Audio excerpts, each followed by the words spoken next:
I'm your wife. My fox wife lost control when mating season began. The warning signs. Nadir closed his laptop with a soft click, rubbing his tired eyes as columns of numbers finally balanced in the quarterly report. The apartment was unusually quiet, too quiet. Normally, Celine would be curled on the couch sketching her latest commission, humming folk melodies that made the space feel alive. Instead, he found her standing at the bedroom window, silhouetted framed by dying sunlight, her silver fur catching amber hues. "Love?" he called softly, approaching with careful steps. She turned and his breath caught. Her violet eyes held an unfamiliar wildness, pupils dilated despite the fading light. The elegant curve of her pointed ears twitched nervously, and her magnificent tail, usually relaxed and expressive, swept in agitated arcs behind her. "The harvest moon rises tomorrow," Celine whispered, voice strained. "I can already feel it pulling at something deep inside me, Nadir. Something primal." He crossed the room and wrapped his arms around her trembling frame, feeling the heat radiating through her fur. She pressed into his embrace with unusual force, claws flexing unconsciously against his shirt. "We've talked about this. I'm here. Whatever you need, however intense it becomes, I'm not going anywhere." Celine's breathing hitched. "You don't understand. My mother warned me. The first cycle after bonding is the strongest. I won't be entirely myself. The instincts are overwhelming." "Then I'll be your anchor," Nadir promised, tilting her chin up to meet those luminous eyes. "You're my wife, Celine, wild heart and all." She shuddered, then buried her face in his shoulder. "I'm scared I'll hurt you." "You won't." He stroked along her spine, feeling tension coiled in every muscle. "But we should prepare. Food, water, comfortable spaces, whatever helps you feel safe." As twilight deepened, they moved through the apartment together, drawing curtains, gathering soft blankets, creating a sanctuary. Celine's nervous energy manifested in constant movement, her tail brushing against him whenever she passed. Each touch carried electric anticipation. "Stay close tonight," she pleaded as they settled into bed, her body already generating unusual warmth. Outside, the moon began its inevitable rise, and within his arms, her beloved trembled on the edge of transformation. The threshold. The harvest moon hung full and crimson in the sky when Celine's eyes snapped open. Nadir felt her entire body go rigid against him, then begin trembling with barely contained energy. Her breathing came in short, heated gasps that warmed his neck. "Nadir." His name left her lips as half plea, half growl. "It's starting." He tightened his embrace, pressing a kiss to her forehead. "I'm right here. Tell me what you need." Celine's response was a whimper that dissolved into something feral. Her elegant tail wound around his waist with possessive strength, pulling him closer as she shifted to straddle his lap.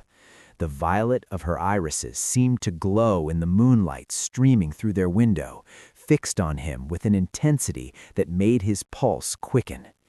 "You," she breathed, claws carefully tracing the line of his jaw. "Only you. Always you." Her lips found his with desperate hunger, the kiss deep and claiming. Nadir met her passion with tender certainty, one hand cradling the back of her head while the other stroked soothingly along her spine. Celine shivered under his touch, a soft keen escaping her throat. "I love you," he whispered against her mouth. "Every part of you." Something in those words seemed to ground her momentarily. Celine pulled back just enough to study his face, her expression caught between human rationality and lupine instinct. "Even this part? Even when I'm not civilized?" "Especially this part," Nadir assured her, running his fingers through the soft fur at the base of her ears, a gesture he knew soothed her. A shudder ran through her frame. The moonlight seemed to intensify, and with it the last threads of her control frayed. Celine's movements became more urgent, more insistent as she pressed against him with single-minded need. "Don't let go," she pleaded, even as her hands roamed with increasing boldness. "Promise you won't let go." "Never," Nadir vowed, guiding them back against the pillows. "We weather this together." Through the hours that followed, he learned the rhythm of her waves, the building intensity, the crest of overwhelming sensation, the brief valleys where she clung to him with tearful gratitude. Each time he anchored her with whispered endearments and patient devotion, meeting her fierce passion with unwavering acceptance. Celine's usual grace gave way to raw honesty. Her mutts marked him with gentle nips, her tail wrapped possessively around his leg, her voice breaking as she gasped his name like a prayer. And through it all, Nadir discovered that loving someone completely meant embracing even the wildness they feared showing. The storm within. Midnight deepened into the small hours, and the crimson moon reached its zenith. Celine moved against Nadir with abandon, her silver fur damp with exertion, violet eyes luminous and unfocused. Yet even lost in instinct's grip, she sought his gaze constantly, needing the connection, the reassurance that he remained present with her. "Mine," she murmured in the ancient tongue of her people, words tumbling out unbidden. "My heart, my home, my forever." Nadir didn't understand the language, but he felt the meaning in how she touched him, reverent even in desperation, claiming yet cherishing. He cupped her face gently, thumbs stroking the soft fur of her cheeks. "Yours," he confirmed in common speech. "Always yours, Celine." A sob escaped her, and suddenly she was kissing him with aching tenderness, the feral edge momentarily softened by emotion. Her claws, which had been flexing against his shoulders, relaxed into gentle caresses. The duality of her nature, wild and loving, fierce and vulnerable, revealed itself in every touch. "I never knew," she whispered against his lips, "that it could feel like this. Safe, even while losing control. The elders said bonding during the lunar cycle was dangerous, overwhelming. But you," her voice broke, "you make it beautiful." Nadir gathered her closer, feeling her heartbeat thunder against his chest. "Because it is you. How could anything about you not be beautiful?" Fresh tears dampened her fur. Celine buried her face in the crook of his neck, breathing him in, while her tail tightened around his waist. When the next wave of intensity struck, she didn't fight it. Instead, she let it wash through her while anchored in his embrace, trusting him to hold her steady. The passion between them deepened into something transcendent. Each whispered endearment, each synchronized breath, each moment of shared vulnerability wove their souls more tightly together. Nadir discovered that patience wasn't passive, it was active devotion, meeting every need with steady presence. As Celine's body moved with instinctive rhythm, her voice began forming words between gasps, promises and prayers in both languages, declarations of eternal commitment that needed no translation. Her usual eloquence had stripped away to raw truth. She loved him, needed him, chose him above all others, would choose him again in every lifetime. "Stay with me," she pleaded as dawn approached, exhaustion finally tempering urgency. "Through every cycle, every season, every storm. Until stars fall and time ends," Nadir promised, pressing kisses to her forehead, her cheeks, her trembling lips. "You're not alone in this wildness, love. We're in it together."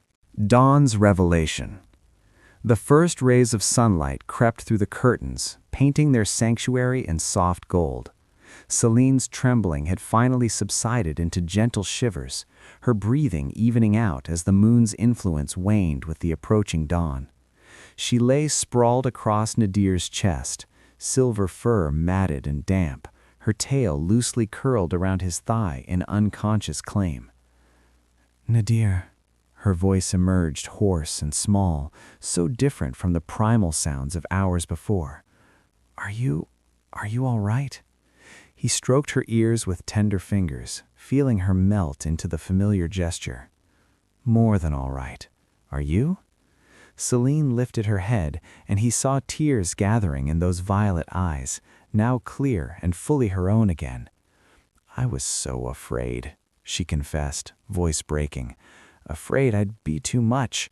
Afraid you'd see me like that and realize you'd married something monstrous." "Hey," Nadir caught her face gently, thumb brushing away the tear that escaped. "Look at me, love." She met his gaze, searching for disgust or fear, and finding only warmth. "What I saw was my wife trusting me with the most vulnerable part of herself. What I felt was honored that you'd let me be there for you. Celine, you could never be monstrous to me. You're magnificent." A sob tore from her throat, and she collapsed against him, weeping with relief and exhaustion and overwhelming gratitude. Nadir held her through it, whispering reassurances while his hands traced soothing patterns across her back. "I spoke in the old tongue. I barely remember what I said, but I felt it all. Every word was true. You're my everything, Nadir, my anchor in the storm.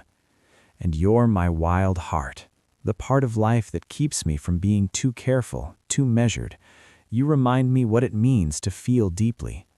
Celine shifted to look at him properly, one hand coming up to trace the faint marks her gentle nips had left on his shoulder.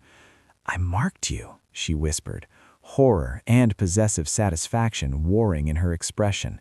"You did," Nadir agreed, catching her hand and kissing her knuckles. "And I'll wear them proudly.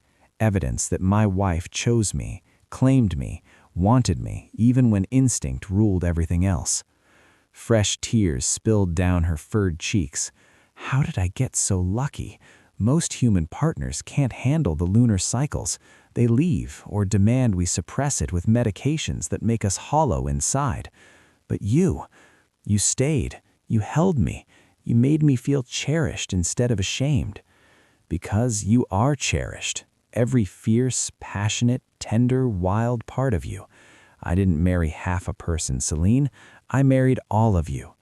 She kissed him then, soft and lingering, tasting of salt and gratitude. When they parted, exhaustion finally claimed her completely.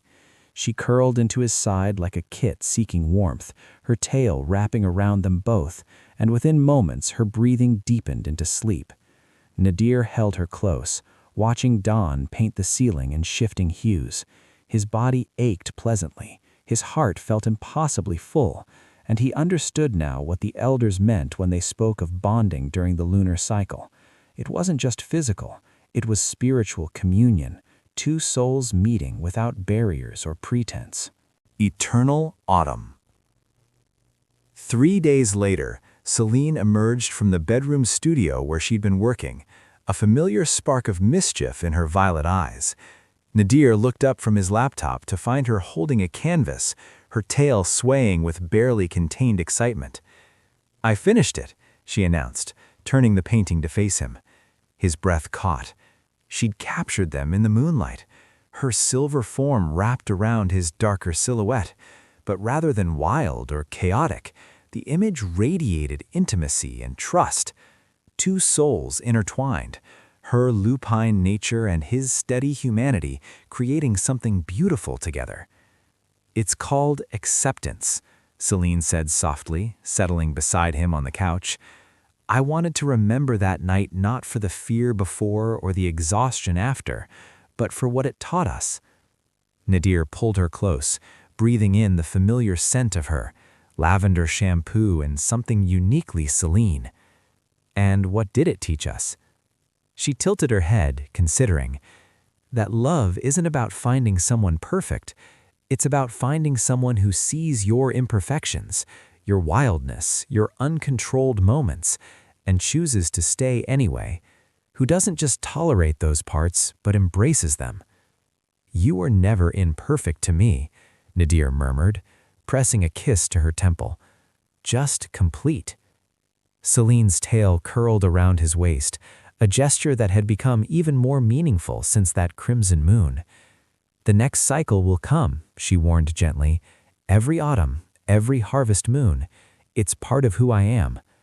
"Then every autumn I'll be here," he promised, "preparing our sanctuary, holding you through the storm, reminding you that you're safe with me, always." She shifted to straddle his lap, the position now familiar and cherished rather than overwhelming. Her hands cradled his face as she studied him with those luminous eyes. "I used to fear the lunar cycles," she confessed, "but now I see them as reminders that even in my wildest moments, I have someone who won't run, who won't ask me to be less than I am."